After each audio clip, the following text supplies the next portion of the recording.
from my heart and from my hand. Why don't people understand my intention? Good morning guys, welcome back to the channel. So while we are still waiting for the Clubman to come back from the paint shop, and it's actually going to take 2 months more, we've got some spare time on our hands, so I thought I would get started on the next project, which is the Britax Cooper replica. Now, I think I said in the introduction a few videos back that we're actually going to make this into a lightweight model. So today the objective is to remove all of the panels that are going to be replaced by either carbon fibre or by fiberglass. Now, the original Britax Cooper also had a twin fuel tank as well, so we need to obviously do the drilling for the body before it actually gets sent off to a paint shop anyway. So we're going to do that. We're going to finish off doing the arches on both sides, and yeah, we'll see how far we get today.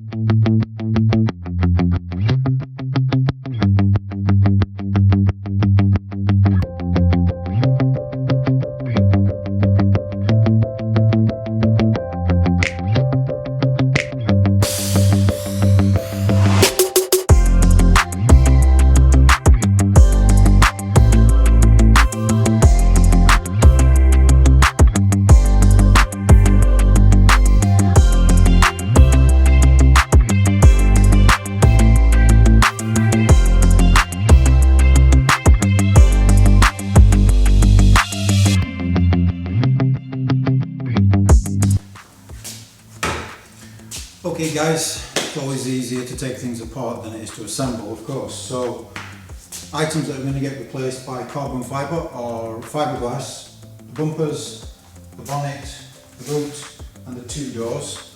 We're also looking into windows, maybe polycarbonate, but we'll cross that bridge when we come to it. So the next job is to finish up on that side, putting the arches in place, because I need to drill the body, because it came with the original OEM arches and the holes don't match up to these because we're putting these type 2 fiberglass ones on. So we'll get those kind of dummy fitted first so that we can see which holes we need to fill in, and then we need to move to the rear of the car because we are fitting a twin tank. So we need to prep the area here, drill and measure at least 3 times to make sure that we get this right. But yeah, next job. Okay, so fiberglass arches fitted. We've also test fitted the chrome strip, because this is one piece that runs all the way along the body to the rear. And of course, in between the fiberglass arch you also have the rubber strip as well, but that'll be final fit. As you can see, the original OEM holes are not in the right place for these fiberglass arches, and those will get filled in when we go to the body shop.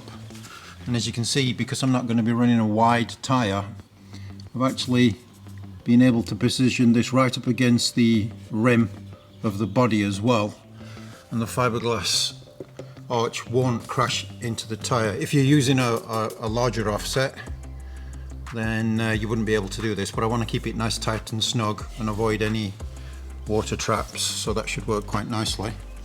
By the way, when you're fitting these fiberglass arches, they're often out of shape, they don't quite follow the contours, and when you're putting the screws directly into the body you can't quite get enough tension to pull them tight enough. And even the OEM fit ones just use a self-tapping screw straight into the body, they don't use anything behind the screw. What I tend to use is these little C-clips behind, and these for trim attachment. If you put that directly behind the screw, you can get a hell of a lot more tension on the screw to pull the fiberglass closer to the body. Now, fuel tanks. As I said, twin fuel tanks on this one. We spent quite some time trying to figure out where the second one goes.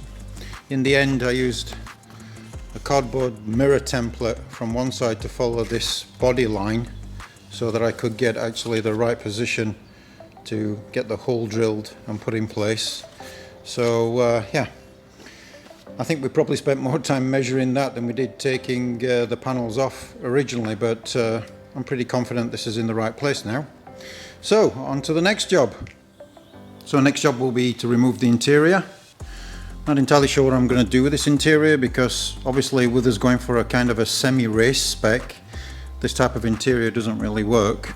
I have to figure out what I want to do with those, because I don't really want to throw them away, but I have no use for them. Then we'll take out the windows, because that's it creates easy access for removing the dashboard.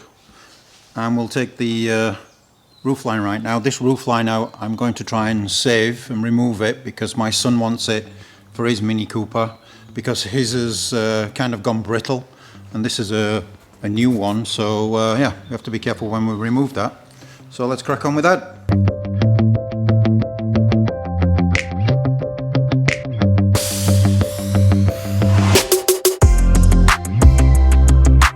Wait, stop everything. I have a question for you guys, and it's to do with the length of the videos.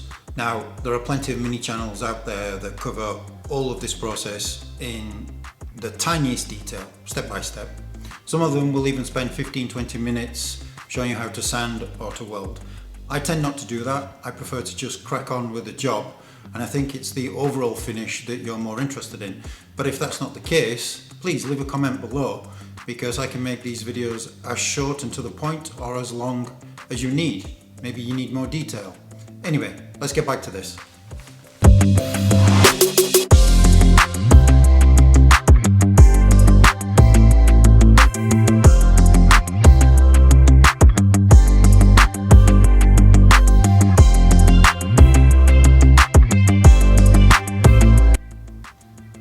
Okay guys, that's the interior out, as well as the windows and the glass rubbers. I have to say, so far I'm pleasantly surprised. There doesn't seem to be any major issues around the windows. I mean, when you take the rubbers off, you never know what you're going to find, but so far pretty good. There's no rust in the door bins either, so looking promising. This is just wet rust. I noticed they'd not fitted the seal correctly, so water was starting to get behind, but again, nothing major that can't be taken care of. And around the window sills also good. So yeah, I mean, minis are like onions. Every layer you peel off, you're never quite sure what's on the layer before. I've run out of time this week, but next time we'll remove the carpet, see if there's any nastiness hiding underneath there. And also we'll be removing the dashboard and the electrics. But yeah, so far for the moment I'm pleasantly surprised, and yeah, look forward to talking to you in the next video. Again guys, thanks for viewing, liking, subscribing and commenting, always appreciated. In the meantime, take care and talk to you soon. Bye bye.